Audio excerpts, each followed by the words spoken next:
Oh, well, Bernie Sanders last night, man, so much going on. There was a CNN town hall with the 5 remaining candidates, that being Hillary Clinton, Bernie Sanders, Ted Cruz, John Kasich, and Donald Trump. Also, yesterday, and I believe everybody did this yesterday, gave their speeches to AIPAC, which I should just note, because my sister was pissed about this, kept being referred to as a Jewish group. And it's not a Jewish group. It's extremely Jewy. But it is, in fact, not the Jewishness that marks this group, but rather it's unadulterated, unmitigated, unwavering support for Israel and, I would argue, even the most right-wing elements in Israel, which... It's a pro-Likud organization. It's a pro-Likud, pro-right-wing organization. There's certainly no solidarity with liberal civil society in Israel trying to maintain some decency in that country. No, and, you have more liberal versions of that, or at least one liberal version of it, that even, I think, in many respects is not that liberal, but J Street is Street's at least the center. Yeah. And we don't have any clips of Hillary Clinton. I mean, frankly, I don't know anybody, even staunchest Hillary supporters I know, who were terribly impressed with that speech. A lot of people thought it was even worse than they thought it was going to be. And there's always a lot of pandering. If you go back and you look at Obama's speech to AIPAC in 2008, who, as far as I think everybody in that room probably feels like, has betrayed Israel by simply, I don't know what, providing, I don't know. I mean, going and driving Bibi Netanyahu, as a driver, and just by not just the Iran deal. I mean, it was already their perspective prior to that. But publicly voicing U.S. policy is considered failing Israel in that group, right? And but even as I looked on that speech with Obama, there was at least some vague implication, some vague nuance to, like, hey, the other side, I don't think he said Palestinians, but he did imply that they were human beings. Clinton didn't go that far. She didn't say that they weren't, but she didn't sort of remind people at that meeting. I think there was one sort of sneaky little reference to the settlements, but that's about it. And it was literally in the context of, settlements exist. Not totally optimal. Right. But anyways, right, exactly. They're animals. And then she talked about, of course, what is on everybody's mind, the real threat that is posed to all of us by the boycott, divest movement across the country. I mean, it was pandering to the ninth degree, and Donald Trump is to the left of her in presenting himself to that group. And look, it's not like this has anything to do with the broader Jewish population. Jews are going to vote overwhelmingly Democratic, like they do every single presidential election. Now, there may be a couple of big donors that she is having to placate. But so the one candidate who did not speak in front of AIPAC was Bernie Sanders. He was attending a rally. Note that in the past, people like Newt Gingrich and Mitt Romney were allowed to give their address to AIPAC via video. We had already reported last week that AIPAC would not allow for that. So Bernie Sanders put out a speech that was, I think, his most extensive Middle East policy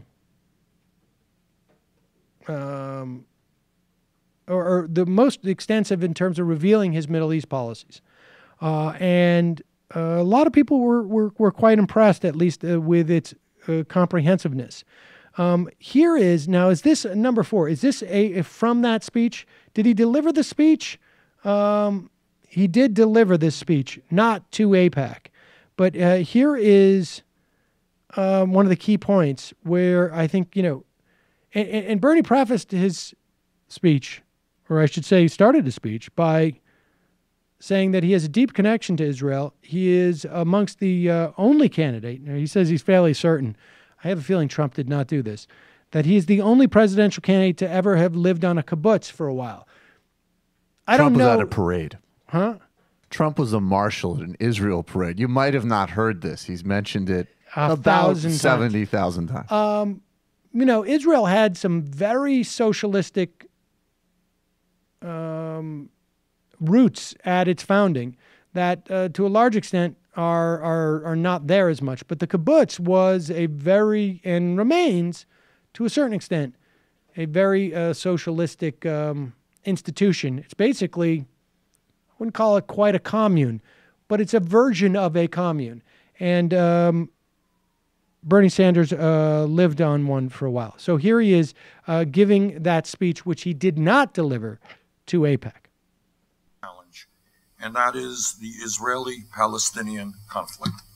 And I am here to tell the American people that if elected president, I will work tirelessly to advance the cause of peace as a partner and as a friend to Israel.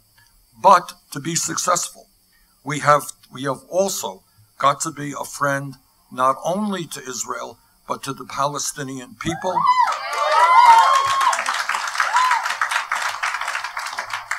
Where in Gaza, unemployment today is 44%, and we have there a poverty rate which is almost as high. So when we talk about Israel and Palestinian areas, it is important to understand that today there is a whole lot of suffering among Palestinians, and that cannot be ignored. You can't have good policy that results in peace if you ignore one side.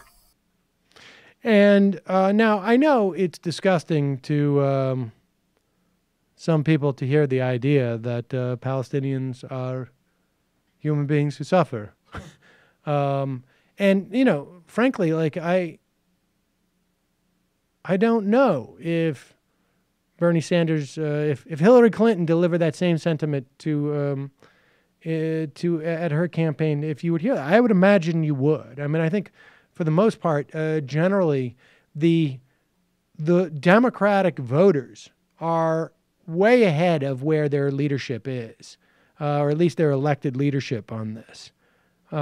Just to add really briefly, I would say even I think that even amongst people who are like on the Republican side that I've talked to non-publicly will say things very analogous to this. I think that the support outside of like the AIPAC executive board and Christian fundamentalists who want Israel to exist so, Jesus can come back, there's very little real world support other than, the money and the intellectual stagnation of the conversation.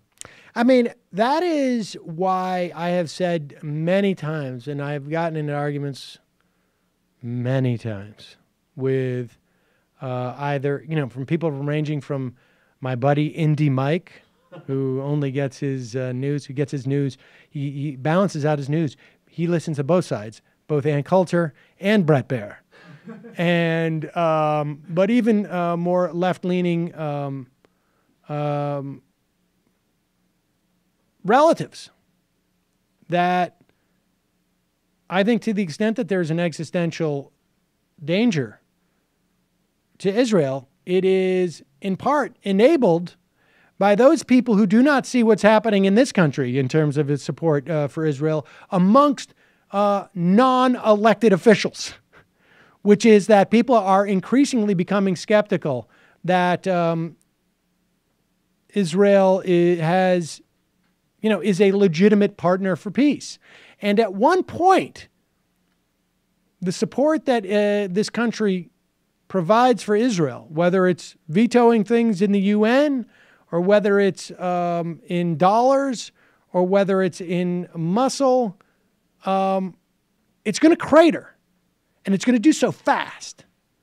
And so this is it is a mistake, and I count myself as a supporter of Israel and feel strongly that it has a right to exist, and supporter, I think, in a sort of a generic sense, that I can also recognize there are many times where Israel is doing things that I do not support. But I think if you are concerned about Israel's existential health, then, sort of patching up this dam ain't going to cut it. You can maybe pay politicians to take your positions, but at one point this catches up. At one point this catches up. Hi, I'm Sam Seder, and this is an Ann Coulter doll. You should not be immigrating here. Yeah. Stay in your country and hate us. For smart progressive talk and a little bit of this and even a little bit of that. Mission accomplished. Subscribe to our podcast, subscribe to our YouTube channel, and like us on Facebook to get some of our best video clips.